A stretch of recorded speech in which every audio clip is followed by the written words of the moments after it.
ও নেপালিয়ান, আমি নেপালিয়ান হয়ে গেছি। বাট আমার জুতা ফিরে পাই নাই। ওরা বলে যে ও আপনার জুতা মিসিং, ওরা আর খুঁজে পাইতেছে না। বলতে গেলে অনেক এক্সপেন্সিভ জুতা ছিল, এভাবে তো মিসিং হয় না বা হওয়ার কথা না। আমাদের বাংলাদেশের মতো এখানেও রিক্সা আছে। সো প্রায় আধা ঘন্টা পর ওর বাবা কি পাইছে। আমি চলে আসছি মোমো খাইতে। এখানে আসা স্টপ মারি না।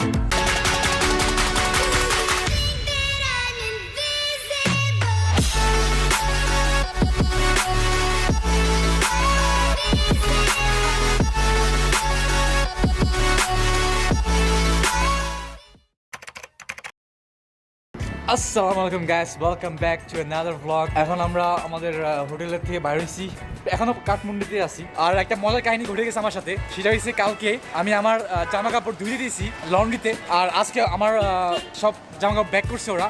কিন্তু ওইখানে দুটো জিনিস মিসিং ছিল।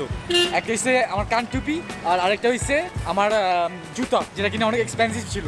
যখন আমি ওদেরকে বলি যে ভাইয়া আমার কান টুপি আর জুতা মিসিং হইতেছে, ওরা প্রথমে বসে ওরা দুঃখিত।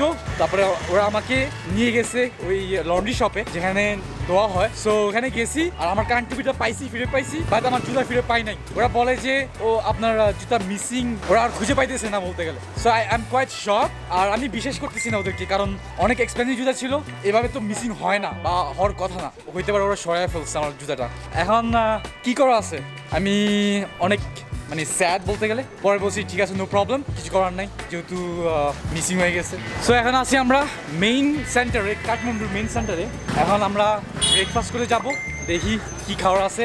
একটা কিছু ট্রাই করতে চাইছি, যেহেতু আমরা নেপালে আসছি। আপনারা জানেন যে নেপাল ফেমাস হয়েছে মোমোস জন্য, momos. So we gonna have some momos today. আসলে আমি এটা কিছু খেয়াল করছি, এখানে রাস্তাঘাট অনেক চিপাচিপি, মানে অনেক চিকন, আর অনেক ট্রাফিক, অনেক মোটরসাইকেলস। আমাদের বাংলাদেশের মতো এখানেও রিক্সা আছে। সো গাইস, আমরা এখন একটা মানি এক্সচেঞ্জ খুঁজতেছি, কারণ আমাদের টাকা শেষ হয়ে গেছে। এক্সচেঞ্জ করার পর আমরা মোমোস খেতে যাবো। So guys, stay tune. আমরা আছি পুরো মেইন সেন্টারে এখনো। এখানে অনেক দোকান আছে, কিন্তু কোনো মানি এক্সচেঞ্জ পাইতেছি না। দেখি কোথায় পাওয়া যায় মানি এক্সচেঞ্জ। তো মিউজিয়াম বাবল টি ট্রাই করতে চাইতেছে, কারণ এখানে ও দেখছি যে অনেক মানুষ লাইন দাঁড়ায় আছে। সো কিউরিয়াস হয়ে গেছে এখানে কি এত ভালো জিনিস পাওয়া যায়। সো ও প্রথমে মনে ট্রাই করবে বাবল টি। সো প্রায় আধা ঘন্টা পর ওর বাবল টি পাইছে। আধা ঘন্টা বেশি লাগছে। আধা ঘন্টা বেশি না, কত লাগছে? হ্যাঁ, কতক্ষণ লাগছে? Almost 40 minutes. 40 মিনিট, মানে আমি 40 মিনিট এখানে বসেছিলাম। আর দেখতে পারতেছেন এখানে আরো বেশি মানুষ জড় হইতেছে। মানে এই শপটা এত চলাচল চলে, মানে বলার বাইরে আসলে। আমার ঘুম চলে আসছে, মানে এত ওয়েট করতে করতে। ওর বাবল টি ট্রাই করবে, আর আমাদের একটা মানি এক্সচেঞ্জ এখনও খুঁজতে হবে, কারণ এখন পর্যন্ত আমাদের মানি চেঞ্জ করা হয় নাই। সো মানি এক্সচেঞ্জ খুঁজতেছি, তাদেরকে জানাবো রেট কত। আমার মিউজিয়ামের কাছে ইউরো আছে, যেটা আমরা এক্সচেঞ্জ করবো। সো দেখি রেট কত ইউরোর। দাম কত নিচ্ছে আসলে? 290 নেপালিয়ান রুপি। 290 নেপালিয়ান রুপিস, উইচ ইজ বলতে গেলে 250 টাকা। এটার দাম 250 টাকা। বাবল টি, সেটা এটা টেস্টটা কিরকম? ভালো। ভালো না? এটা কি মিল্কশেকের মতো নাকি? অনেকটা না, স্ট্রবেরি শেকের মতো। Strawberry shake. এটা কোন ফ্লেভারটা নিছিস তুই? Strawberry. Strawberry, okay. Strawberry bubble tea. Last time যখন আমি বাবল টি ট্রাই করছি, এটা ছিল সাউথ কোরিয়াতে। ওখানে অনেক ফেমাস সাউথ কোরিয়ান, ওরা অনেক বাবল টি পছন্দ করে। আমি ওখানে লাস্ট ট্রাই করছিলাম, আমার থেকে ভালো লাগছে। তো আমি চাইছিলাম নিজুম ট্রাই করুক। আমি ওকে বলছি যে হ্যাঁ ট্রাই কর, ওর থেকে ভালো লাগতেছে।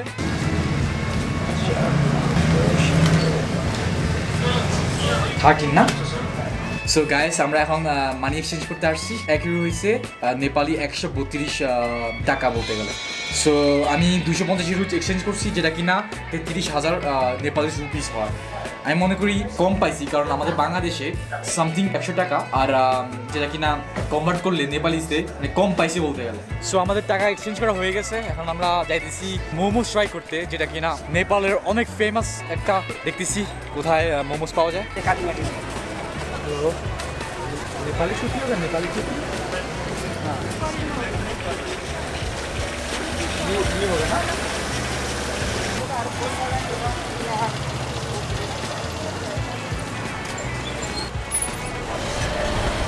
সো কেমন লাগতেছে? ও নেপালিয়ান, আমি নেপালিয়ান হয়ে গেছি। একটু আগে একটা টুপি কিনছি, নেপালিয়ান টুপি। কিরকম লাগতেছে অবশ্যই কমেন্টে জানাবেন, কারণ আমি যে দেশে যাই ট্রাই করি ওই দেশের ধরন নেওয়ার জন্য, একটা কিছু নেওয়ার জন্য যেটা ওই দেশটাকে রিপ্রেজেন্ট করে।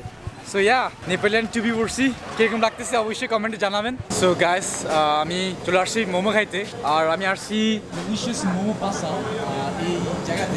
এই জায়গাটা আমি পাইছি আসলে গুগলের মাধ্যমে, গুগল সার্চ করছি মানে কাঠমান্ডুতে কোথায় বেস্ট মোমো পাওয়া যায়, আর এখানে রিভিউটা অনেক ভালো ছিল। সো এখানে আসছি মোমো ট্রাই করার জন্য। আর এখানে দেখতে পাচ্ছেন ওরা অনেক স্পেশালিস্ট। সো আমরা ফ্রাইড মোমোস অর্ডার দিচ্ছি। আমি ফ্রাইড মোমোস কখন ট্রাই করি নাই, স্টিম মোমোস অনেকবার ট্রাই করছি। সো প্রথমবার ফ্রাইড মোমোস ট্রাই করতেছি। সো নিজুম তুই স্টার্ট কর প্রথমে, কেমন লাগতেছে। আর এখানে মানে মোমোসগুলো হালাল না, যার কারণে আমরা অনলি ভেজিটেবল মোমোস ট্রাই করতেছি। ও গরম গরম, অনেক গরম না? অনেক অনেক অনেক। আর আমার খালু ভাই ও মানে পেজ এত পছন্দ করে না, যার কারণে ও অর্ডার দেয় না। আমি জাস্ট এক প্লেট অর্ডার দিচ্ছি। অনেক গরম না? এটার ভিতরে কি নিজুম কি দিছে? সবজি সবজি না? কি কোন কোন সবজি আমি দিছে? জাস্ট বাঁধাকপি দেখতেছি আর গাজর দেখতেছি। গাজর দেখতেছে আর বাঁধাকপি দেখতেছে। ঠিক আছে। Fried momo first time. Okay, so নিজের জন্য fried momos first time, even আমার জন্য আমিও ট্রাই করবো, দেখি কিরকম। সো এটাই আমার প্রথমবার ফ্রাইড মোমোস ট্রাই করতেছি। আর আমি শুনছি নাকি সস দিয়ে অনেক মজা হয়। সো আমি দেখতেছি এখানে একটা পার্টি দেখতেছেন, সস আছে, আমার একটা টমেটো সস। এটাকে সসটাকে উপর দিয়ে ডালতে হবে, ঠিক আছে।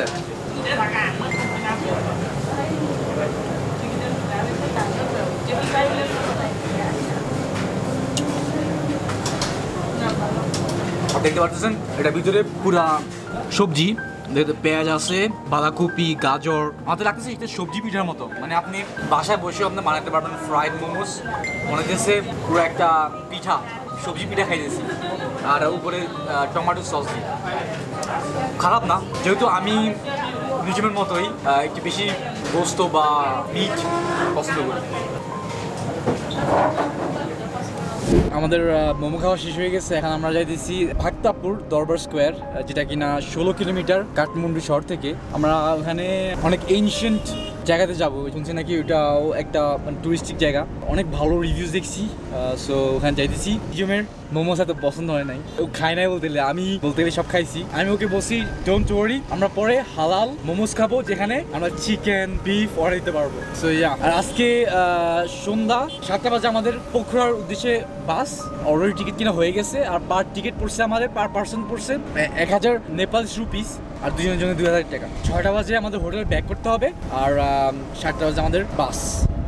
সো ইয়া, এখন যাইতেছি ভাক্তাপুর দরবার স্কোয়ার, সঙ্গে থাকুন। আমরা চলে আসছি ভাক্তাপুর দরবার স্কোয়ারে। দেখতে পারতেছেন আমার পিছনে একটা লোক অনেক মানে জোর করতেছে, মানে ওকে অ্যাজ এ গাইড নেওয়ার জন্য, মানে বলতে গেলে মানে লাশের মতো লেগে আছে। ভাক্তাপুর দরবার স্কোয়ার ইন্স্যুরেন্স ফিজ হয়েছে 500 rupee per person. So in total আমরা 1000 রুপি পে করছি। অনেক খালি লাগতেছে আমার থেকে, মানে এত টুরিস্ট দেখা দিতেছে না। সো একটু আগে চশমাটা কিনছি 900 নেপালিয়ান রুপি দিয়ে, আর অনেক রোদও এই জন্য আমি কিনছি। প্লাস আমি ট্যুর দেওয়ার আগে ইন টোটাল 3টা সানগ্লাসেস নিয়ে আসছিলাম, বাট 2টা হারায় গেছে আর একটা ভেঙে গেছে।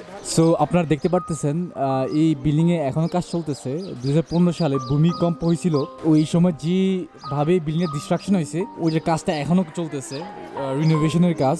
আর আপনারা জানেন এই জায়গাটা ভাক্তাপুর দরবার স্কোয়ার, এই জায়গাতে 2বার ভূমিকম্প হয়েছিল, 2বারই অনেক আঘাত আসছে, 1934 সালে আর 2015 সালে। এখন রিনোভেশন কাজ চলতেছে, অনেক বিল্ডিং মানে পুরো তৈরি হয়ে গেছে, আর অনেক বিল্ডিং যেটা প্রায় নেক্সট টু ইম্পসিবল রিনোভেশন করাটা। নিজম কি বলছিস একটু আগে? এখানে আসা মানে স্টপ মানি কিছু নাই, এখানে আসা স্টপ মানি না। সো নিজম মনে করতেছে এখানে 500 টাকা দিয়ে ঢুকা ওয়েস্ট অফ মানি। একটা কুলফি হচ্ছে 50 রুপি ইচ্ছে একটা, কারণ এখানে অনেক এটা তো টুরিস্টিক এরিয়া, যার কারণে সবকিছুর দাম বেশি। আমি মনে করি পুরো নেপালে। গাইস আমি আপনাকে বলি, আপনারা যদি নেপাল আসতে চান অবশ্যই পয়সা নিয়ে আসবেন, কারণ নেপাল আমি মনে করি একটা এক্সপেন্সিভ কান্ট্রি, যেখানে আপনাকে পয়সা খরচ করতে হবে। আদারওয়াইজ আমি মনে করি এটা মানে এখানে আসে মজা পাবেন না যদি পয়সা না নিয়ে আসেন। সো আমরা এই স্কোয়ার অনেক ঘুরছি আর একটু হিস্ট্রি জানার ট্রাই করছি। শোনা গেছে এই জায়গাটা ভাক্তাপুর দরবার স্কোয়ার মানে অনেক আগে নেপালের রাজধানী ছিল, আপনার 12 থেকে 15 সেঞ্চুরি পর্যন্ত। আর এখানে অনেক রাজা থাকতো, আর এটাকে বলতে গেলে রাজার কিংডম বলা হইতো। অনেক একটা পুরানো স্ট্রাকচার দেখতে পাচ্ছেন, ওল্ড একটা সিটি।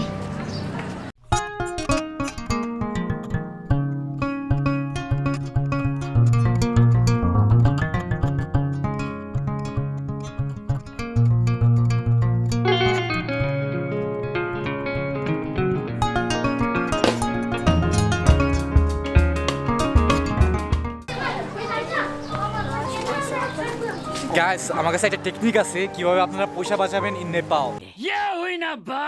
আপনারা আসো ট্রাই করবেন নেপালি ভাষাতে কথা বলতে। যদি আপনার একটা কিছু পছন্দ হয় আপনারা বলবেন ইয়েস কোকাটি, মানে দাম কত নেপালি ভাষায়। ওরা মনে করো আপনি নেপালি, সো আপনাকে নেপালি প্রাইস দিবে। সো গাইস আমরা এখন কাঠমান্ডুর উদ্দেশ্যে রওনা দিছি। আমাদের ভাক্তাপুর দরবার স্কোয়ার ঘোরা শেষ। অনেক ভালো লাগছে। আমরা অনেক মানে পুরানো বিল্ডিংস, মানে অনেক পিসফুল একটা জায়গা, অনেক পুরানো হিস্ট্রি দেখা গেছে। এখন আমরা ওখান থেকে ট্যাক্সি নিছি। আমি মনে করি আসলে আপনারা যদি নেপালে আসেন ট্যাক্সি নেন, আমি মনে করি আপনারা ডাইরেক্ট ট্যাক্সিওয়ালার কাছে যাবেন আর নেগোশিয়েট করবেন। আপনারা যদি নেপালে আসেন তাহলে আপনারা প্রথমে অ্যাপ্লিকেশন ডাউনলোড করবেন, ঠিক আছে? পাঠাও বা ট্যাক্সিম্যান, এই দুটো অ্যাপ্লিকেশন ডাউনলোড করবেন আর দেখবেন যে ওখানে প্রাইসটা কীরকম। তো ওই হিসাবে আপনারা ট্যাক্সিওয়ালার কাছে যাবেন আর আপনারা ট্রাই করবেন নেগোশিয়েট করার জন্য, কারণ অনেক সময় বেশিরভাগই পাঠাওতে বেশি দাম দেয় আমি মনে করি। এরকমই আমরা এখন করি, কারণ আমরা প্রথম অনলি পাঠাওতে অর্ডার দিতাম, কোনো নেগোশিয়েটিং করতাম না, যার কারণে আমরা প্রথম বেশি পয়সা দিচ্ছি। একটু পরে বলতে গেলে এখন বাজে কয়টা? 5:12। সো এখন বাজে 5:12 আর আমাদের 7টা বাজে আমাদের বাস পোখরার উদ্দেশ্যে। সো আমাদেরকে বলছে 6টা বাজে আমাদের হোটেলে ব্যাক করতে, আর ওরা আমাদেরকে হোটেল থেকে নিয়ে যাবে বাস স্ট্যান্ডে। সো এই জন্য আমরা তাড়াতাড়ি রওনা দিছি, না হলে আমরা আরও কতক্ষণ থাকতাম ভাক্তাপুর দরবার স্কোয়ারে। আর অনেক ভালো লাগছে আসলে, এক্সপিরিয়েন্সটা অনেক জানি না তোর কিরকম লাগছে নিজুম? অ্যাভারেজ। আসলে আমি বলি নিজুমকে প্লিজ করা অনেক হার্ড, মানে ও অনেক কঠিনভাবে খুশি হয় বলতে গেলে, ঠিক আছে? একটা ওয়াও জিনিস দেখাইতে হবে ওকে। আমার থেকে ভালো লাগছে, আমি অনেক কিছু শিখছি, অনেক হিস্ট্রি শিখছি, কারণ আমি জানি যে নেপালে অনেক পুরনো বিল্ডিংস আছে, টেম্পলস আছে, মনেস্ট্রিজ আছে। সো অনেক ভালো লাগছে ঘুরে। আর আপনাদের যদি ভালো লাগে থাকে অবশ্যই কমেন্টে জানাবেন। কত পর কাঠমান্ডু যাচ্ছি, ওই সময় দেখাবো আপনাদের সাথে। A few moments later. So আমরা এই মাত্র কাঠমান্ডুতে পৌঁছাইলাম আর আমাদের নিজুম রাস্তা দিয়ে যাইতেছিল আর হঠাৎ করে একটা হালাল রেস্টুরেন্ট পাইছে, কারণ ও পুরা দিন বলে ভালোভাবে খাইতে পারে না, কারণ ওর মাংস আর মোরগ ছাড়া হয় না, কারণ ভেজিটেরিয়ান মানে খায় কিন্তু অনেক কম খায়, কিন্তু পেট ভরে না, বলে আমার বিফ বা আমার চিকেন ছাড়া বলতে গেলে হয় না। সো আমরা একটা রেস্টুরেন্ট পাইছি, আল বারাকাত হালাল রেস্টুরেন্ট, দেখতে পারতেছেন। আমরা মোমো অর্ডার, কারণ ওই সময় যে মোমো অর্ডার দিয়েছি আমরা ওইটা ভেজিটেবল মোমো ছিল আর ওটা এত ভালো ছিল না। সো আমরা এখন স্টিম মোমো অর্ডার দিব, চিকেনওয়ালাটা। সো আমি ওকে বলছি আরও অন্য কিছু অর্ডার দিই, কারণ যেহেতু ভালোই খাস নাই, একটা বড় একটা প্লেট অর্ডার দিই। इधर आएंगे तो अच्छा होता है। और कुछ ऑर्डर देगा। ये पराठा कितने का है? एक पराठा 40 रुपीज का। एक पराठा 40 रुपीज। इसके अंदर वो आलू है या ये आलू पराठा है। हाँ, ये आलू पराठा है। एक पराठा का 150 रुपीज, 2 पीस आएगा। মানে দুটা পিস না? ওকে হ্যাঁ, এটা ইন্ডিয়াতে মানে সেম ছিল। ये तो कितना आएगा? 2 पीस आएगा आलू पराठा। 150 में। और ये आपको मर्जी है, 1 पीस खाए या 10 पीस। तो फिर ये एक दे देना। ये है आपके पास रोगन जोश, तो ये हाफ आलू पराठा का साथ। आलू पराठा एक पीस। ये रोगन जोश क्या होता है सर? ये रोगन जोश कश्मीरी डिश है। कश्मीरी डिश, इसके अंदर क्या होता है, क्या आता है? इसमें मटन है ये। हाँ, मटन ना। हाँ जी। সো দেখতে পারতেছেন আমাদের নিজুম অনেক একটা বড় ডিশ অর্ডার দিচ্ছে, কি রোগান জোস অ্যান্ড আলু পরাঠা, যেটাতে দুইটা পিস পাবে ও। 150 রুপিতে 2টা আলু পরাঠা পাবে। সো রোগান জোশ অর্ডার দিচ্ছে ফুল প্লেট না হাফ প্লেট? হাফ আপনি খাবেন? 200 আমি খাবো না, 280।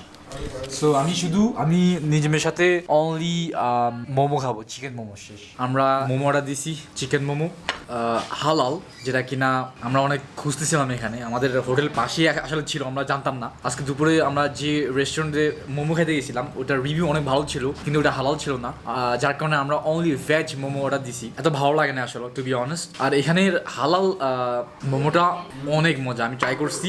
আমরা চিকেনটা অর্ডার দিছি, অনেক মজা আসলে, fabulous, delicious.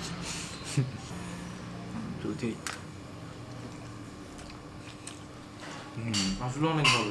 সো নিজুম, তোর খাওয়া কেমন লাগতেছে? অনেক ভালো, অনেক ভালো, অনেক ভালো। অনেক ভালো। আমাদের নিজুম অনেক খুশি, কারণ ও পুরো দিন ভালোভাবে খাইতে পারে নাই। আর এই রেস্টুরেন্টটা আসলে অনেক ভালো খাওয়া বানায়। আপনারা যদি নেপালে আসেন থামেল সেন্টারে আল বারাকাত হোটেলে অবশ্যই আসবেন, আর আপনারা ভালো খাওয়া পাবেন, কোয়ালিটি খাওয়া পাবেন। সো আমরা আমাদের হোটেল আসছি ব্যাগ নেওয়ার জন্য, কারণ আমাদের একটু পরে বাস, প্রায় অলমোস্ট 7টা বেজে গেছে। আমাদের হোটেল থেকে এক জায়গায় মানে আরেকটা জায়গায় যেতে হবে বাস স্টপ, যেখানে আমাদের বাস নিতে হবে। সো ওখানে যাইতে হলে আমাদের একটা ট্যাক্সি নিতে হবে, এখান থেকে 13 মিনিট রাস্তা। সো গাইস আমরা এখন আমাদের ট্যাক্সিতে বসছি, এখান থেকে আমরা যাইতেছি আমাদের বাস স্ট্যান্ডে, যেখানে আমাদের পোখরার উদ্দেশ্যে বাস ছাড়বে। এখান থেকে 13 মিনিট লাগবে যাইতে। থামেল যে শহরে আমাদের হোটেল ছিল এখান থেকে বাস স্ট্যান্ডে যাইতে 250 রুপি লাগছে। আমি মনে করি আপনারা দামাদামি করবেন, কারণ এখানে প্রত্যেকটা ট্যাক্সি এক এক রেট বলে। সো এটা হচ্ছে আমাদের পোখরা বাস, এখন আমরা যাইতেছি। পুরো একদম বলতে গেলে পিছনে বসছে।